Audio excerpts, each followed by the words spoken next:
Hey everyone, it's John with National Sports Entertainment, and I wanted to do a recap of today as well as go into just a lot of people wanted me to do Super Bowl predictions, and I've done them before, but I'll go into exactly who I like here, and this is the reason I had Jacksonville winning. I just think this is a much more appealing AFC picture now.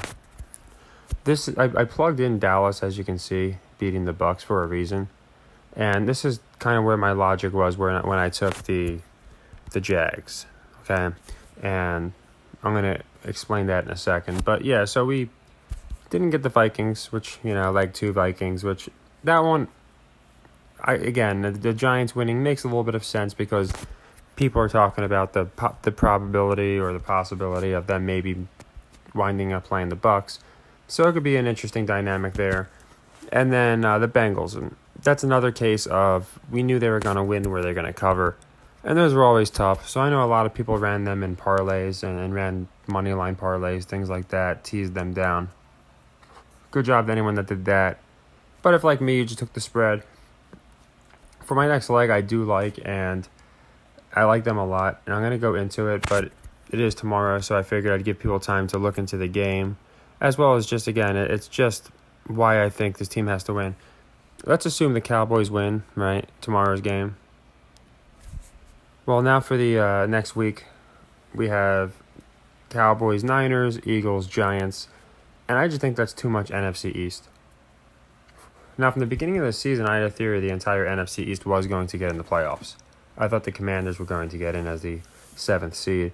But that being said, there's no way that they're going to allow the prospect of something like this, in my opinion, where you have the Eagles, Cowboys, or, where they're playing each other a third time. You already have the Eagles, Giants playing each other.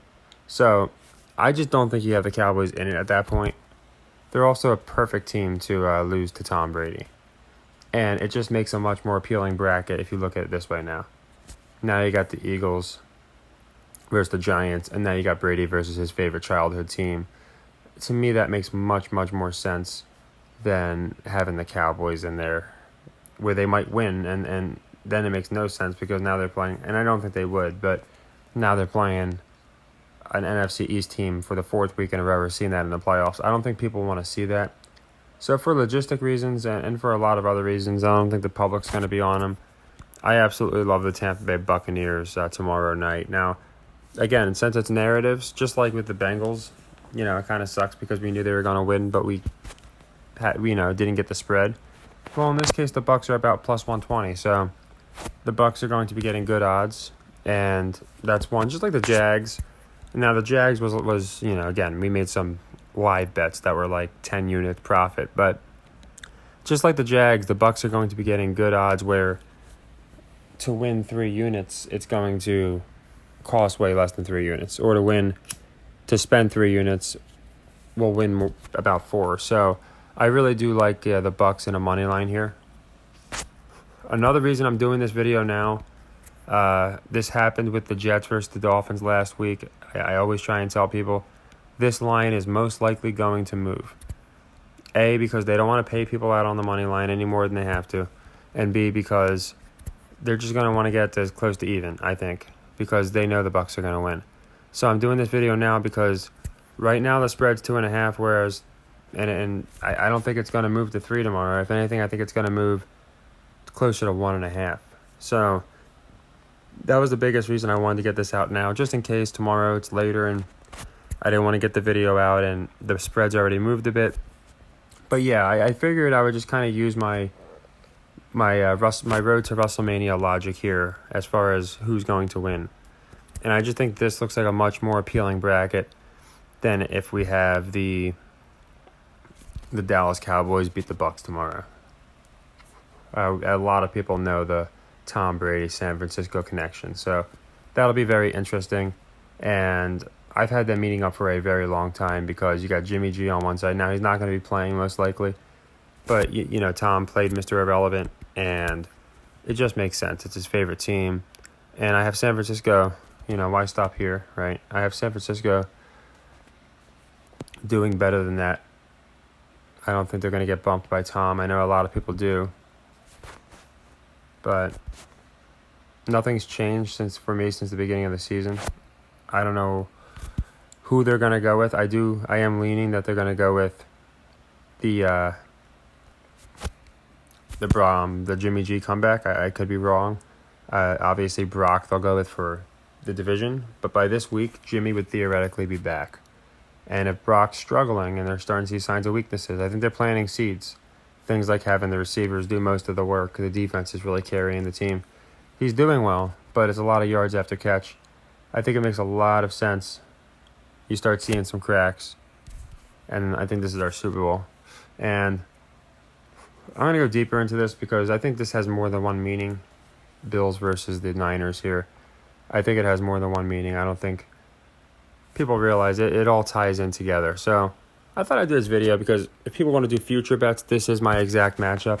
I went over it a couple times just because, again, the Jimmy G comeback story writes itself, and what happened with DeMar, I think that writes itself. And it could be Brock, who knows, but we'll see what happens. Either way, it's a comeback story for the Niners, and I think this just makes perfect sense here. So this is what I'd like for the Super Bowl. And again, the reason I brought it up now is because in some cases, like when we're giving up 7-8 points, it's tougher because there's not much we can do. We know the team's going to win. It's a matter of if they cover. In this case, it does work to our benefit when we get underdogs like the Bucs here. Maybe not giant underdogs, but enough to get us plus odds. That's all you can ever ask for. So yeah, you could let me know what you think. I just wanted to make sure everyone can get the best odds they can. I know a lot of people did really good with the Bills earlier because they were able to squeeze. By squeeze, I mean they got the Dolphins plus 14, and then during the game they got the Bills money line or something to that effect. And same thing with the Jags, only the Jags was obviously much more lucrative. So I'm hoping the Bucs will be basically similar to the Jags. You know, people aren't going to be picking them, in my opinion. Brady's going to be Brady, and a first-round exit is nothing new for the Cowboys and Cowboys fans. So that's the reason I thought we're going to go ahead and plug this one in. I do love it as leg 3 because, like I said, we're getting plus odds, and it's just one where I feel like it's the most obvious time of the year. So with money lines, I think it's going to be a lot easier. We did miss the Vikings. You know, I thought they were going to do it. But, again, them winning and losing doesn't make a difference to me. They're not a team that I think is going to be in the Final Four.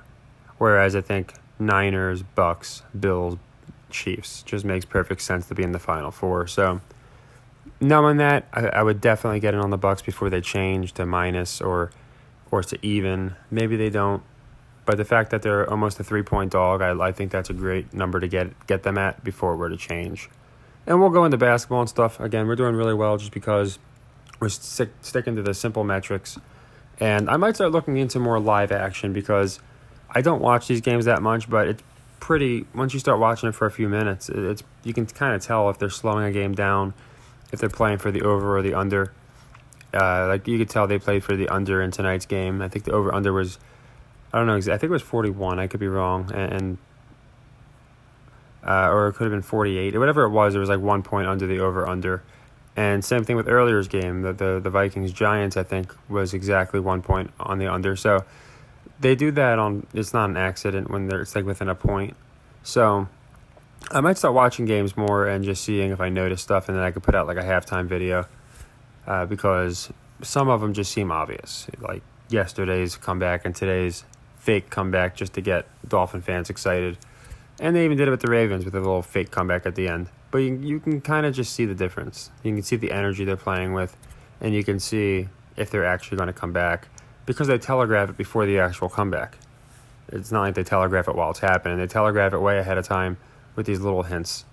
So Jacksonville, they had a nice win like I thought they would, but I don't think they do it again. And we'll go into that. We'll go into spreads and all that, of course. We don't know exactly what the spreads are going to be. But this is just my idea of what I think we're going to see. And I think this makes much more sense, like I said, than putting the Cowboys in there and 3/4 of your NFC title picture is the NFC East. It's just unappealing. Don't forget, you got fans of 32 teams.